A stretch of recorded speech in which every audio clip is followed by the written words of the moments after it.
A few days ago, Bandai announced an as-of-yet unknown Gundam TCG, for which they will unveil more information on October the 3rd, 7 PM Japan time.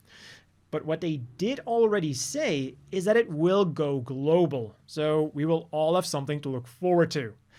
But before you can start believing in the heart of the new type, this isn't actually the first time that a Gundam card game has been made. Heck, it's not even the first one that came to the West. So today, I want to have a look at all of the Gundam card games that have been made. Or at least, the ones that I could find, because depending on how we're counting, there are more than you might be expecting, including some obscure ones. So first up, in 1999, Bandai released Gundam War Mobile Suit Gundam the Card Game, or Gundam War for short. And while I've never played the game myself, based on the Wikipedia page, it seems to be a magic clone, with the only major difference being the win condition. Rather than having life points or some kind of trophy system, damage is dealt in the form of discarding cards from your deck, which represents the resources of your nation. So decking out is a nice analogy for your nation running out of resources. Ergo, you lose. And because this is a Gundam game, you can't just play with mobile suits, but you can also equip pilots to them, which then give them extra powers. However, there can be no pilots with the same name on the board at once, so there can only ever be one Amuro Ray, even if the card is different. Which must make for either some very interesting or very frustrating mirror matches. Most other things, though, will feel right at home for a Magic player. Generation cards generate nation power to allow you to summon mobile suits, just like land cards. Command cards have special effects, just like instant and sorcery cards. And all of the cards are divided into 7 different colors, each with their own gameplay and related Gundam factions. For example, green has cheap units and focuses on damaging the opponent through command cards, with the factions being OG Zeon, the Dalas Fleet, the Oldsmobile Army, and non-Celestial being Gundam 00 cards. Basically, red from Magic. Initially, the game seems to have done very well in Japan, and it even got official tournament support. And if something does well in Japan, then why not try to export it? Which they tried on 2 different occasions. Hot off of the success of Gundam Wing in America, Bandai of course wanted to capitalize on this as much as possible. And so, they released Gundam MS War Trading Card Game in 2001, less than a year after Gundam Wing had begun airing there. It was similar to Gundam War, but it was its own game that was made for the American market. Unfortunately though, Bandai really seems to have dropped the ball here, because from what I've been able to find online, the consensus is that it's fun, but... And we're not just talking about minor nitpicks here or some quality of life upgrades that would have been nice. We're talking about major rushed things. The gameplay is overall relatively simple, but despite that, it has balancing issues, and the rules don't always make sense or just plainly don't exist. As a result, only 3 sets were ever released before the whole project got canned. The base set consisted of the original Gundam Wing, the second set was based on Endless Waltz, and the third and final set featured the Federation and Zeon from the original Gundam, signifying that they were trying to move the card game past Gundam Wing as well. And it seems that it even got released in Europe, at least to some capacity, because I was able to find these Italian versions of the game as well. And all of this is really sad, because the game did have one really cool rule in my opinion. If you played with the full rule set, then if you were winning, a rebel faction would appear that would be made out of mobile suits from your own deck, which would then begin attacking you. If that isn't the most Gundam concept to put into a card game, I don't know what is, because there's always some rebel faction popping up, especially for dealing with Zeon. I really wish that they could have made this work, because I think it's also a pretty unique concept as far as card games go.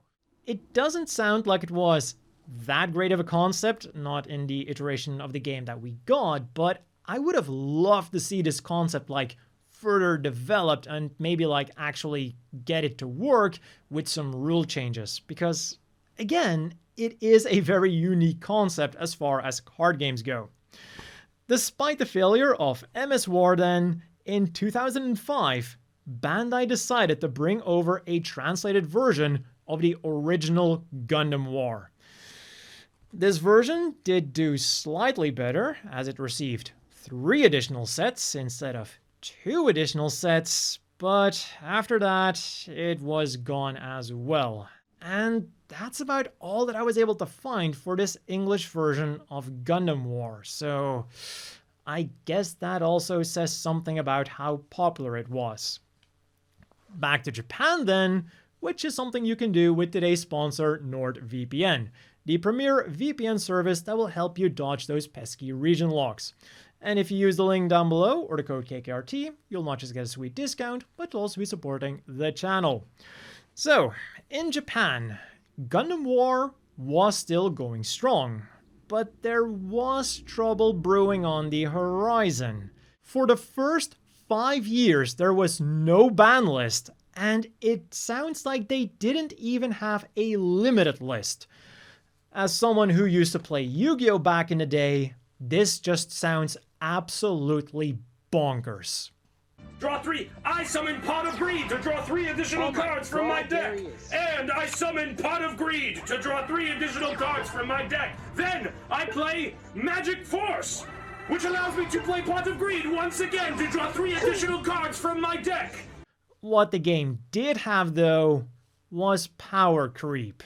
All older cards were still allowed to be used, but Bandai just kept on printing more and more powerful cards, leading to the game becoming increasingly faster, with the strategy eventually just becoming winning before your opponent even gets his turn. We've all heard this in other card games as well. This was somewhat remedied by finally introducing a ban list, but it seems like Bandai just wasn't able to keep on top of things. They kept on printing new cards, which would be broken in combination with older cards, which would then require erratas, etc. Konami can somehow make this work with their ban list, but Bandai apparently couldn't. And in 2011, they decided to just pull the plug and start from scratch. Kinda. Introducing Gundam War Nex-A, the successor to Gundam War with a revamped rule set. And to get the old Gundam War veterans on board, and to also supplement the initially shallow card pool, Bandai announced that certain old Gundam War cards would still be viable in Gundam War Nex-A. And they even seemed to insinuate that they would be perfectly viable. This made the old Gundam War players very happy. When the game was released then, players found out that yes, you could use those old Gundam War cards, but they were power crept to hell and were basically useless. This caused their aftermarket price to crash, and the old Gundam War players to not be very happy anymore. We have been hoodwinked, bamboozled, led astray, run amok, and flat out deceived. And who it also made very unhappy was card shop owners, because they were now stuck with virtually worthless Gundam War cards, the old ones. And apparently it even got so bad that booster boxes that were still supposed to be viable to play, according to Bandai, that were supposed to go for $40, were now being sold for $1. Price adjusted from yen, of course. Not exactly the best way to start your new card game, by basically pissing everyone off. But despite that rocky start, the game would survive until January 31st of 2017. And in February of 2013, the game even got its own app, so you could play it on your phone if you wanted to, which then shut down in July of 2015. Not exactly the longest lifespan, but at the very least it was longer than Gundam Evolution. But yeah, Gundam War ran for just under 18 years, which is definitely not bad for the first Gundam card game. Throughout this very long run though, other card games would also be released. Around 2004, we got the Superior Defender Gundam Collectible card game, both in Japanese and in English. And this was definitely the hardest to find any information on outside of the rules of the game. So, you are the commander of the titular Superior Defenders, and it is your goal to either park one of your two battleships onto the enemy's base, or to destroy the two battleships that your opponent has. And to do this, you have your SD Gundam cards, which can be equipped with weapon cards, and there's also mission cards for other effects. And again, just as with MS Wars, I really like this concept because it takes something from Gundam and nicely translates it into a card game, rather than just being a straight up magic ripoff. As for how long it lasted then, it probably wasn't very long. I was only able to find 2 starter sets and 2 booster sets, although this might say less about the popularity of the card game and more about the popularity of the series that it's based on. On July the 28th, 2011 then, we would get something special. Something that you might not even want to call a card game. And you would be kinda right, but also not kinda right, because it does use collectible cards. And I'm of course talking about Gundam Try Age. So this is an arcade game, but you use cards, physical cards, as your playable characters. At the start of the game, you put down 3 mobile suits and 3 pilots, which go onto a specified area of the machine. And not only does this area scan your cards, but it also keeps track of where they are, which is then later on important in the gameplay section. You lock onto an enemy by moving your card over the enemy, and this is also how you activate special abilities. So it's a very interesting cross between an arcade game and a card game. Also, despite its name, Try Age, it does feature more series than just Gundam Age. Or well, I should say it featured more series than just Gundam Age. In 2014, it would get a 3DS version called Gundam Try Age SP, and in 2022, it was superseded by Gundam Arsenal Base.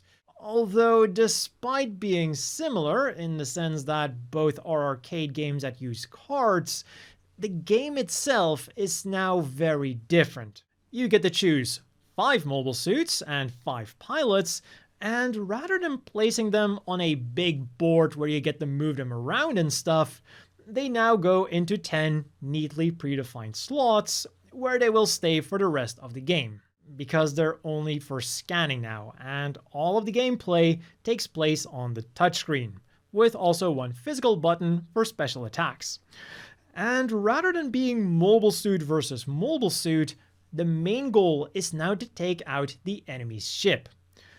After you deploy your mobile suits, they will act autonomously based on the AI of the pilot. And here we also have somewhat of a rock, paper, scissors battle system going on. Suppressors will focus on attacking the enemy's ship and the bases defending it. Defenders will defend the base that they're assigned to and are strong against suppressors. And finally, the Annihilators will first focus on enemy mobile suits they encounter, after which they will join the suppressors in taking out the enemy's bases and mothership.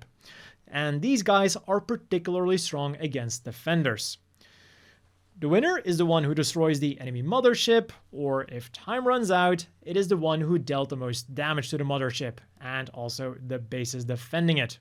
And as of the making of this video, Arsenal base is still going strong with a large install base in Japanese arcades, and personally, I've had a lot of fun playing the game as well. But those weren't actually the first arcade card game hybrids to feature Gundam. Instead, that honor goes to Mobile Suit Gundam 0079 Card Builder, and the game that came after it. And while it wasn't as long-lived or as famous as Try Age or Arsenal Base, I'm sure many of you will recognize the two mascot characters, Reiko Hollinger for the Federation and Catherine Blitzen for Zeon. However, in the game, you only unlock them at the highest rank, so you do have to play quite a bit before you can get them. As for the gameplay, it definitely features the highest amount of customization that we've seen so far, because you can make a team that consists of up to 5 mobile suits, which can then be equipped with a pilot, 1 or 2 handheld weapons, and a custom card, which will grant it some kind of special effect. The game began operation on December 13th, 2005, but in November of 2006, it was already announced that a successor would be released, Gundam 0083 Card Builder. As the name indicates, this now expanded the scope of the game from the One-Year War to the Lost Conflict, and this version would go live on March 15th, 2007. And while your experience and levels wouldn't carry over, your battle records would. Also, if you'd unlocked Reiko and Catherine in 0079, they would also be immediately unlocked in 0083.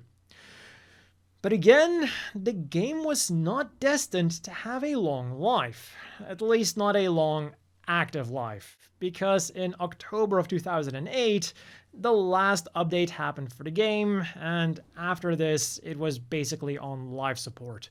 The servers continued, but with no updates happening, the amount of players slowly went down, and with that, the game began disappearing from arcades. And so, on July 2nd, 2012, the servers went offline forever. But it sounds like you can actually still play the game without needing those servers. You just can't play online against other people. So if you somehow manage to find this machine somewhere and you just happen to have your card builder deck on you, you can still play, I think. Edit. You actually can still play it because there's one location that still has it, as of the recording of this video. The Katsai Yachio Amusement Center in Chiba. I now want to go there. In March of 2016 then, Card Builder came back with UC Card Builder, and this time it was co-developed by FromSoft. And the lineup was extended all the way to Gundam Crossbone, so things were definitely looking good for this version of the game. The servers shut down in March of 2018, right after the game celebrated its 2nd anniversary. I guess that's just what you get when you try to compete with yourself. Because remember, at this time, Try Age was doing really well. Back to October of 2015 then, when another mobile game picked up where the Nex-A mobile game left off. Gundam Cross Wars was made as both a mobile game and a physical card game from the get-go. And to do this, every card had a code on the back, which you could then scan through the app to get the card in-game. As for the gameplay, you have 2 decks, being a mobile suit deck and a character deck, and you use them to try and destroy the enemy's mothership. So again, a nice Gundam-y execution of a card game. If you wanted to play this though, you'd have to be fast because the mobile version already shuttered in July of 2017, meaning that it didn't even make it to 2 years, and official support for the physical version lasted until March of 2018, so about 2.5 years.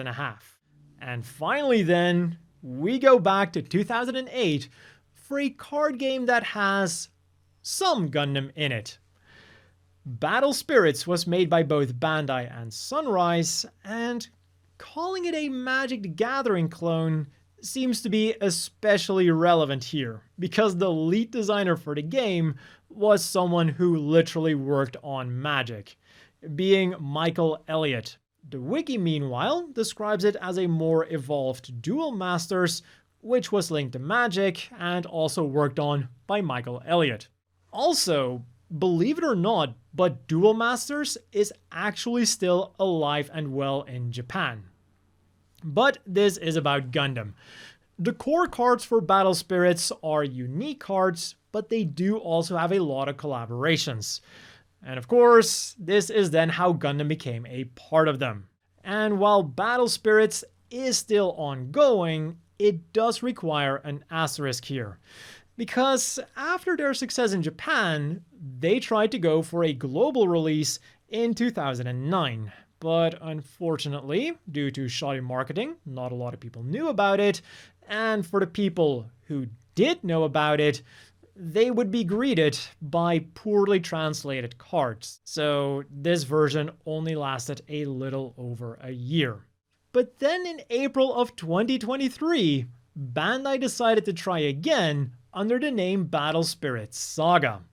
And while the name is different, the only real difference with the old game is that the Japanese version, of course, had been getting consistent rule upgrades. So this new English version came with its own revamped rule set. And they even got their own Gundam collaboration as well. And this then neatly brings us to the current day, where Bandai will be releasing a new dedicated Gundam trading card game, which also promises to go global. So far, most of the reactions that I've seen are positive, but there are also people who are adopting a more wait and see attitude. And, considering the things we covered in this video, I can see why some people are cautious. The success of Gundam card games has been extremely varied, even in Japan, where there should be the largest install base. They go from Gundam Wars' 18 years to Cross Wars' 2-ish years, depending on which version we're looking at. But if Bandai plays their cards right, this could be a very interesting promotional stunt for the Gundam franchise. We'll just have to wait and see what Thursday has in store for us. So yeah, I end this video by activating my trap card. Don't forget to check out NordVPN with a link down below. As always, a big thank you to the Patreon supporters. I hope everyone watching has a great day, and I'll see you all next time.